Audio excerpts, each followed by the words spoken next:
Good morning, student. This is the second part of physical and chemical changes.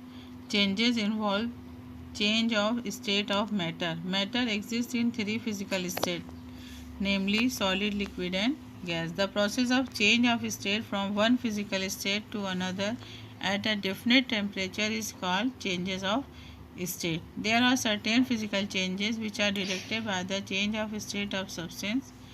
For example, when an ice cube is heated, it changes into water, which on further heating gets changed into water vapor or steam, a gas. Conversely, on cooling, steams get converted to water, which on further cooling get changed into ice. Thus, it is said that the water exists in all the three states of matter. Do you know? Water is a single substance that exists in all the states of matter. Means water exists in all the states. Water exists in gas form, liquid form and the solid form. So, this is the example of change of state of water. When ice is heating, it will convert into a second state, means liquid state. It will convert into a water form, and when it is again heated, it will convert into a vapor form, means gaseous form.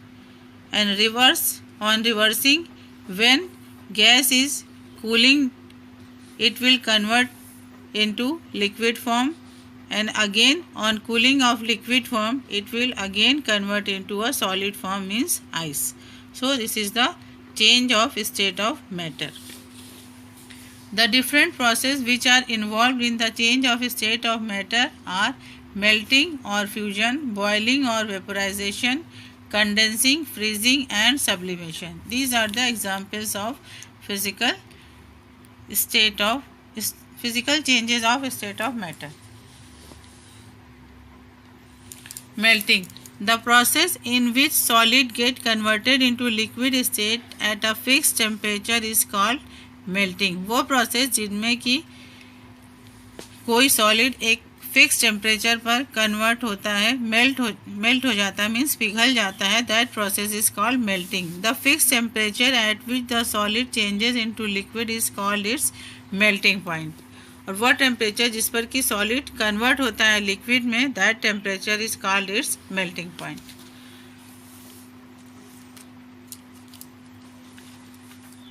Boiling. The process of conversion of liquid into its vapor at a fixed temperature is called boiling. The fixed temperature at which liquid changes into vapor is called its boiling point. Means वह temperature जिस पर कि एक liquid vapour form में change होता है, that temperature is called its boiling point. Then condensation. The process in which a substance changes its state from gas to liquid at a fixed temperature is called condensation. The temperature at which condensation takes place is called condensation point. Now, freezing. The process in which the liquid converts into solid state on cooling at a fixed temperature is called freezing. The temperature at which a liquid change into solid is called its freezing point. Means वो temperature जिस पे कि एक liquid solid form में convert होता है, that is called freezing point. Sublimation. The process in which a solid directly changes into gaseous state at all temperature is called sublimation. Iodine, camphor, naphthalene and ammonium chloride are the some of the substances that undergo sublimation. Sublimation process में जब कोई liquid without changes into liquid state, it will convert into gaseous state, means it is a sublimation. For example, iodine and camphor and naphthalene. You have seen the naphthalene ball which you have used in a woolen cloth for preventing from the insects. These naphthalene balls, when we put in our woolen cloth box, after some time we have opened the box in a winter season, we have seen naphthalene ball has removed. It will convert into vapor state. That's why it has gone. Changes involve energy. Whenever any physical or chemical changes take place, energy is involved. Either the energy is absorbed or released in one form or the other. The change that involve absorption of energy are known as endothermic changes. किसी भी physical और chemical change को होने में energy या तो absorb होती है या फिर रिलीज होती है. किसी एक फॉर्म में एनर्जी यूज होती है, या तो एब्जॉर्ब होती है या रिलीज होती है. जहाँ पर एब्जॉर्ब होती है means it is called the endothermic changes.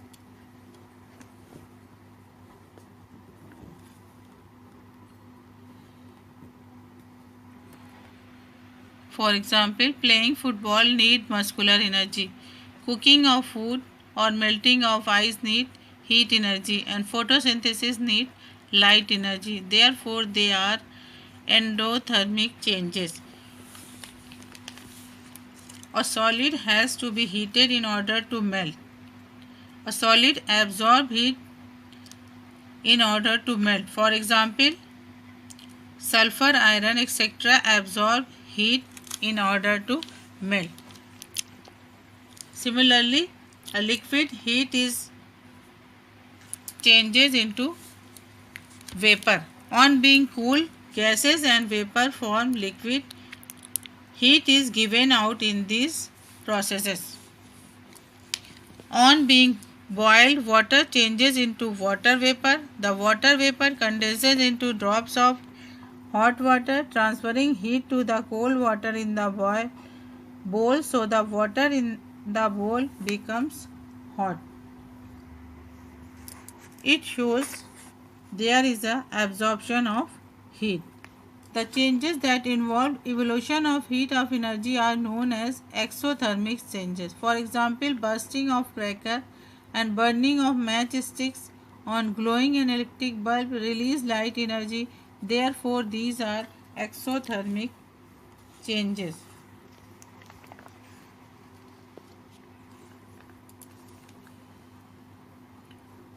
For example,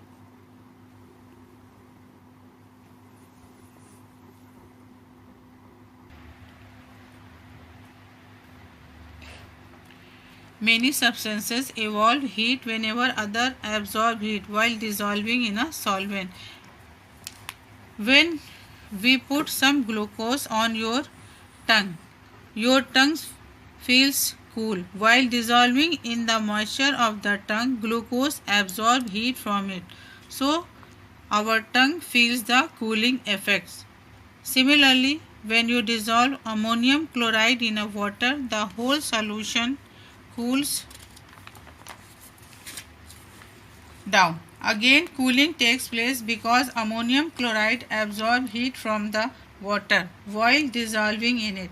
On the other hand, if you add bathroom acid to water, heat is evolved. Thus, the dissolution of glucose or ammonium chloride in water is an endothermic process, and that of bathroom acid in water is an exothermic process. When a substance is dissolved in water, heat energy is either released or absorbed. If the heat energy is released during the dissolution, means exothermic, the solution becomes hot, and if the heat energy is absorbed during the dissolution, means endothermic, the solution become cold. Now I would like to conclude my chapter physical and chemical changes. If you have any problem, you can ask me. Thank you.